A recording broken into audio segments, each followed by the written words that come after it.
अबू लहब अबू जहल से लेके दज्जाल तक अल कुफ्र मिल्लतुन वाहिदा, कुफर खत्म करने की कोशिश करेगा, अपने मुंहों की फूंकों से इस चराग को बुझाने की कोशिश करेगा।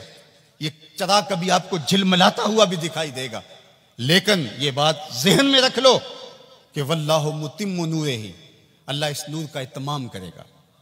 अल्लाह अकबर। वलो करहल काफिरून, काफिरों का सब कुछ डूब जाए, इतना सरमाया लगाया, मुसलमान फिर उबर गए। मंगोलों ने क्या कुछ नहीं किया था, बगदाद को उजाड़ के रख दिया, दरियाए दजला का बंद तोड़ दिया, इंसानी खोपड़ियों के मीनार तामीर किए गए, 1.25 लाख लाशें तय खानों से हमने निकाली, और कोई नहीं कहता था कि मुसलमान अब दोबारा उठ पाएंगे। लेकिन है या योरश तातार के अफसाने से पासबां काबे को मिल गए सनम खाने से। इन्नल्लाह युय्यिदु हाज़द्दीन बियदिर रजुलिल फाजिर, अल्लाह बुरे लोगों से बेस दीन का काम ले लेता है। वल्लाहु मुतिम्मु नूरिही, वो इस नूर को हर सूरत में पूरा करके दिखाएगा। यकीन का चिराग हमारे हाथ में थमा दिया। ये चिराग कभी भी आपके हाथ से नहीं छूटना चाहिए कि दीन गालिब होगा। वल्लज़ी अरसला रसूलहु बिल हुदा व दीनिल हक लियुज़हिरहु अला दीन कुल्लिह, अल्लाह ताला ने रसूल को हक और हिदायत के साथ मबूस इसलिए किया है कि तमाम अदियान पर दीन इस्लाम को गालिब करेगा। अगरचे मुशरिकीन को नापसंद हो, सारी उनकी मेहनत डूब जाएगी, सारी कमाई डूब जाएगी। इतना सरमाया किया, ये टेक्नोलॉजी के खड़े किए गए पहाड़, ये खरीदे गए गद्दार, ये कायनात के अंदर उनके आली दिमागों की मेहनत, दसीसा कारियां, फैलाए गए जाल, ये सब जाया हो गया। और इस्लाम जब उठता है तो फिर इस्लाम उठ के खड़ा हो जाता है। वल्लाहु मुतिम्मु नूरिही, अल्लाह अपने नूर को हर सूरत में उसका इत्माम करेगा। अब इत्माम दीन के लिए उसने हुजूर के गुलामों से काम लेना है। आप आए हो, धूप में भी बैठे हो, आज अहद करके जाओ कि हम इत्माम दीन की तहरीक में अमलन शरीक होंगे। अल्लाह अकबर। और वो किस तरह होगा? अल्लाह और उसके रसूल के साथ हमारा ताल्लुक अगर मजबूत होता है तो इत्माम दीन होगा। पहली बात जहन में रख लीजिएगा, दीन कभी भी मगलूब नहीं हुआ, दीन गालिब रहा। दलाइलो बराहीन की रोशनी में दीन हमेशा गालिब था।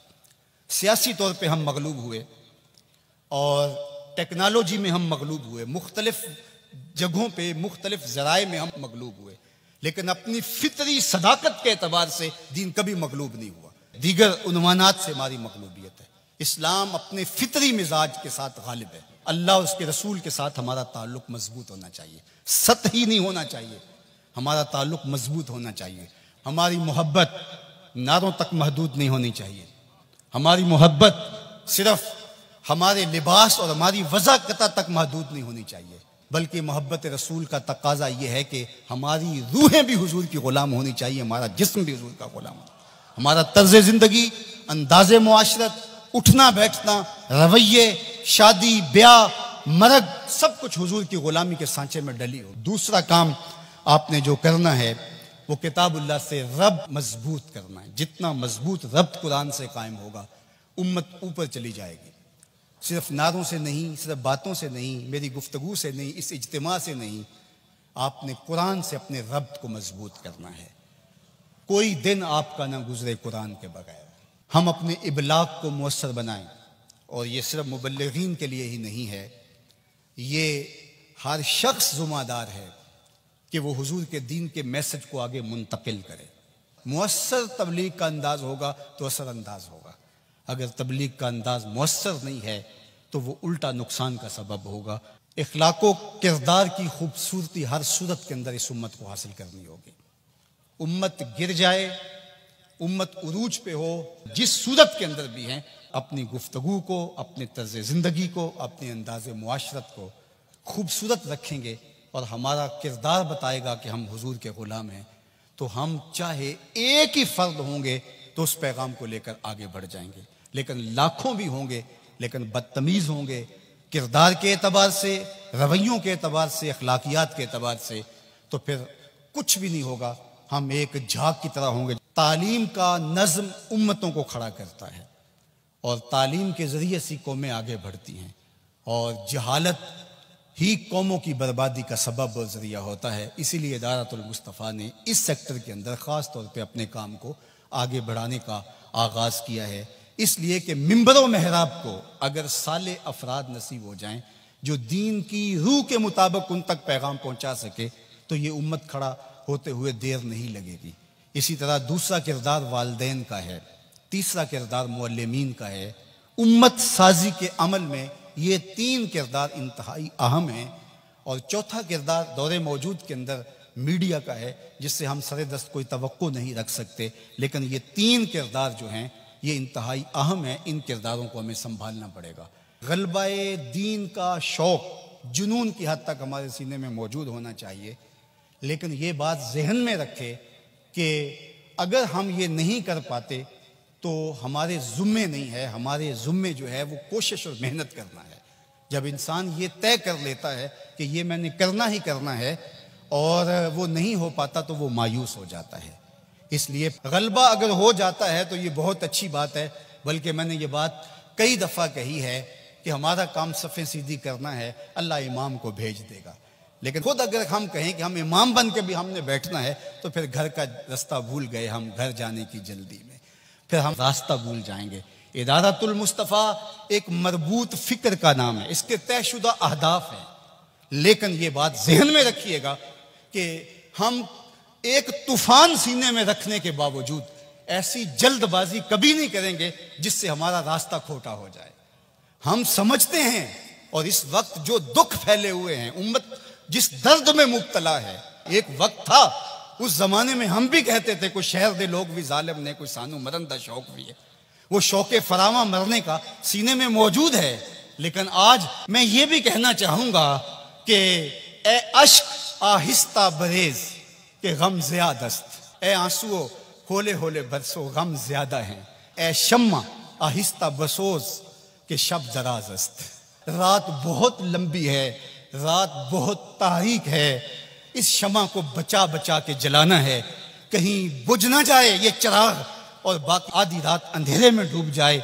अगर तुम चिराग हिदायत हो, अगर तुम्हारे दम से उजाले हैं, अगर तुम्हारी वजह से अल्लाह की मखलूक खैर की राहों को इख्तियार कर रही है, अगर तुम उम्मत की ज़रूरियात को समझने की सलाहियत रखते हो तो फिर होली होली जलो।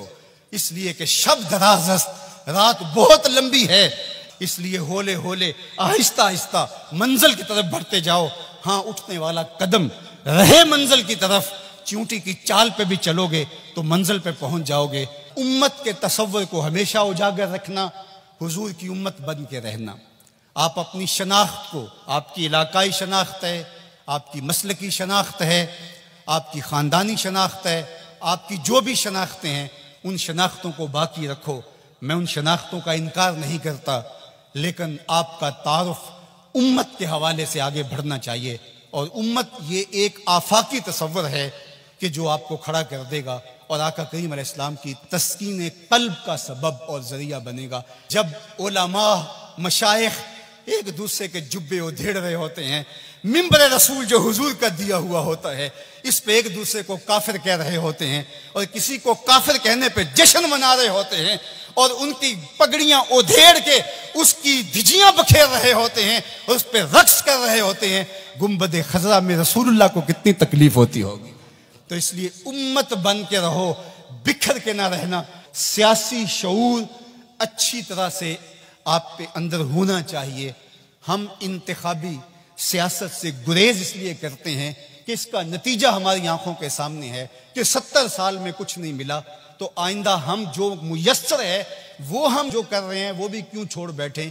इसलिए कि जो मैं कर रहा हूं उससे हकीकी सियासी शऊर पैदा होगा, रिजाले कार पैदा होंगे, अफराद साजी के अमल से हम गुजर रहे हैं। वो एक ज़माने में मुझे किसी ने कहा कि आप ज़रूर आइए और बड़ी ही मोहब्बत का इजहार किया और बहुत सब्ज़ बाग भी दिए। तो मैंने उनको पीर नसीरुद्दीन अलैहि रहमा का एक कौल सुनाया कि एक ज़माने में उनको वक्त के एक हुक्मरान ने कहा कि जनाब आप आइए, हम आपको वज़ीर बनाना चाहते हैं। तो उन्होंने हंस के कहा मैं बादशाह, तो मैंने वज़ीर बनाना चाहना है। इसलिए हम इंतखाबी सियासत का कोई अमली नतीजा नहीं देखते। और अगर आप सोशल मीडिया और इलेक्ट्रॉनिक मीडिया देखते हैं तो आजकल जो हाहाकार मची है, जो अंधेर नगरी है, जो लहजों की अजीब बदबू फैली हुई है, तो क्या कोई ये पसंद करता है कि मैं भी जाके उस माहौल में खड़ा हो जाऊं? और अगर कोई कहता है नहीं जनाब आप साफ सियासत कीजिए, तो मियाँ ये साफ सियासत का तो माहौल पैदा कर रहे हैं, ये रिजाले कार ही तो पैदा कर रहे हैं। बाकी ये आरजू कि आप आएं, मियाँ मेरी ये आरजू नहीं है कि मैं आऊं, वो माहौल पैदा करना चाहता हूं कि कोई आए, उसके लिए कोई बुनियादें तो खोद जाए, कोई रास्ते के अंदर से पत्थर तो हटा दे। सबने ये कहा कि मैं आऊंगा, लेकिन रास्ते के अंदर पत्थर पड़े थे। हमारा मिशन उन पत्थरों को हटाना है, रास्ते हमवार करना है, और हमने देर तक इस काम की तरफ जाना है। ए शम्मा आहिस्ता बसोज के शब दराज अस्त, ए अश्क आहिस्ता बरेज के गम ज़्याद अस्त। सीनों में तूफान है, कल भी कल मिर्जल, मेरा सीना जल रहा है हंडियों की तरह। मेरा भी जी चाहता किसी दीवार से टकरा जाऊं। इन हालात में क्या कोई देख सकता है कि रसूलुल्लाह की उम्मत काटी जा रही हो, बच्चे ज़बह किए जा रहे हो फलस्तीन में, कश्मीर में? लेकिन क्या इसका इलाज मेरे पास सियासत के मैदान में छलांग लगा देनी है, जहां टांगे तड़वा बैठूं और जो मुयस्सर है वो भी ना कर सकूं? मैं जो करता हूं, मैं शौरी तौर पे खड़ा हूं। मैं जहां खड़ा हूं दलील से खड़ा हूं। मैं जहां खड़ा हूं मैं पूरे तयक्कुन के साथ खड़ा हूं। मंजिल और हदफ मेरी निगाहों के सामने है। मैं आहिस्ता आहिस्ता बढ़ता चला जाता हूं, लेकिन मंजिल की तरफ मेरी सीध है। हमारा नरम रो कासद पयामे जिंदगी लाया, हमारा नरम रो कासद पयामे जिंदगी लाया। खबर देती थी जिनको बिजलियां वो बेखबर निकले। तो हम बिजली की तरह कूद करके हम शोला नहीं बनेंगे, हम शमा बनेंगे। लोग कहते हैं शोला बन जाओ, शोला बनना भी ये आग का मिजाज है और शम्मा बनना भी आग का मिजाज है, लेकिन हम शोला बनने का मिजाज नहीं रखते, हम शम्मा बनने का मिजाज रखते हैं। ए शम्मा आहिस्ता बसोज के शब दराज अस्त, ए अश्क आहिस्ता बरेज के गम ज़्याद अस्त।